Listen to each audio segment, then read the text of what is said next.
This is Got the Fix It Guide. Today we're replacing a dryer belt on an old Maytag dryer. These are great dryers. They go for years and years. Eventually the belt will break, so we make sure we have it unplugged. We're going to zip out these two Phillips head screws at the bottom left and bottom right hand corner. They're in at about a 45-degree angle, and then we can grab the whole front panel and pull it toward us at about 45 degrees. And the upper clips will release. You just kind of slip this panel out of the way, and then we have to remove the manifold. That's this big gray thing in the way. There's 4 screws on the 4 corners that you remove. I'm just pulling out the old belt. We're going to pull out those 4 screws, and we can lift the manifold up off of the frame. And that will allow us to slip the new belt over the tumbler for replacement. I've already grabbed the old belt and pulled it out because it was broken. This is the old pieces of it. And I just got to remove that front manifold now by removing those 4 screws. So I got that out of the way. Here's the new belt. And I'm going to put it on kind of backwards with the cloth side facing inward on the tumbler and the rubber more sticky side facing outward. This is kind of opposite on the way most dryer belts are put on, but this is how it's done on the old Maytag dryers. So it's just backwards. The cloth side is facing in on the tumbler. Here's a couple of diagrams as viewed from behind the dryer. This is looking in at how the belt is routed over the idler pulley. Kind of an unusual way this is done, but works really well. There's a panel in the back that you can remove right where you can do the stringing, and you basically put it over the idler pulley and then pull the pulley to your right to loosen it, and then get that belt looped over the motor shaft. Here's another picture of it. And make sure that the belt is on the inside of this rectangular metal piece, this belt guide. If it's on the outside, it won't work. It'll rub and cut the belt. It's got to be, see the big plastic white wheel, and then it's got to be close to the wheel on the inside of the guide. Here again is the belt put on the correct way with the cloth side facing inward. And here's a nice picture from Maytag that shows the belt going on the inside of the metal rectangular belt guide, not on the outside. It's wrapped around the big idler wheel and then wrapped over the motor shaft. So the rubber part is touching the motor shaft. And that's what really gives it the right kind of purchase and the right kind of ability for it to move the tumbler. And here's another picture on an actual model as viewed from behind.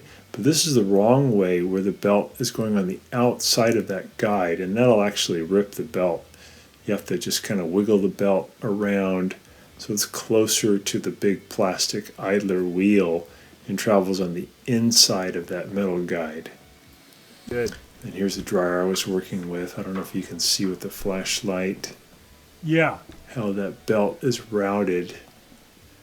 I did this from the front by reaching in, but it's actually better if you're able to remove the small back panel and just do it from back there. It makes more sense. So I put the camera here a little closer so you can kind of see how it goes over the big plastic idler, and then it runs, the rubber part runs over the motor pulley in the grooves and then up over the tumbler.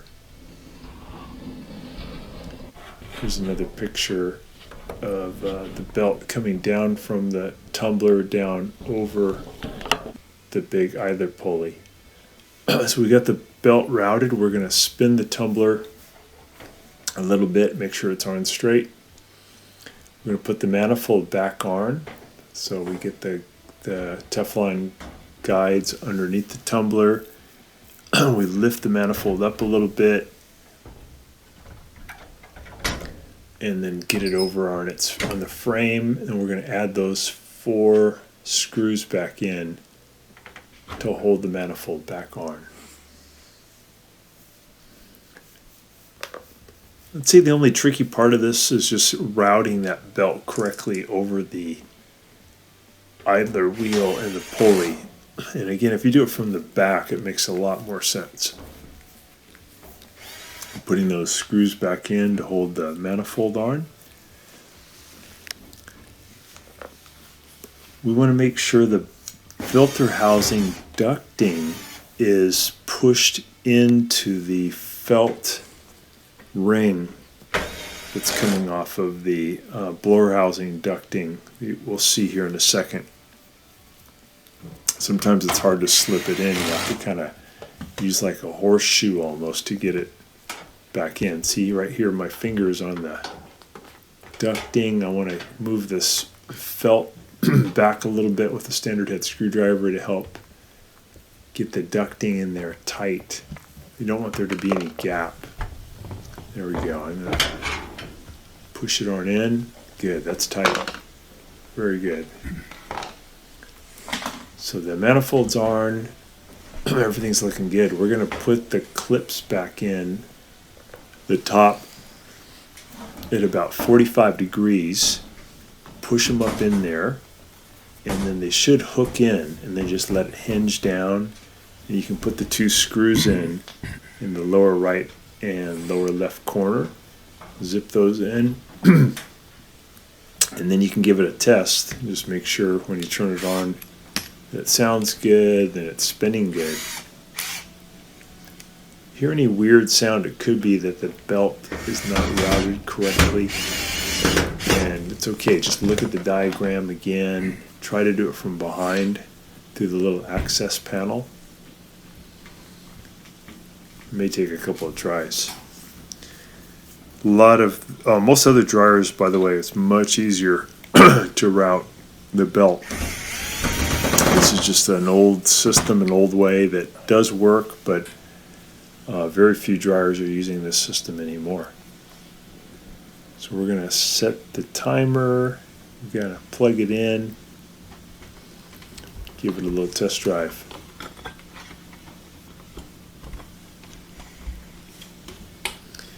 There we go. Press start. That's the sound we like. Yep. Yeah. Back spinning good. Very good. So thanks so much for watching the video. I hope it helps you. And please subscribe to our channel when you get a chance. Thanks again.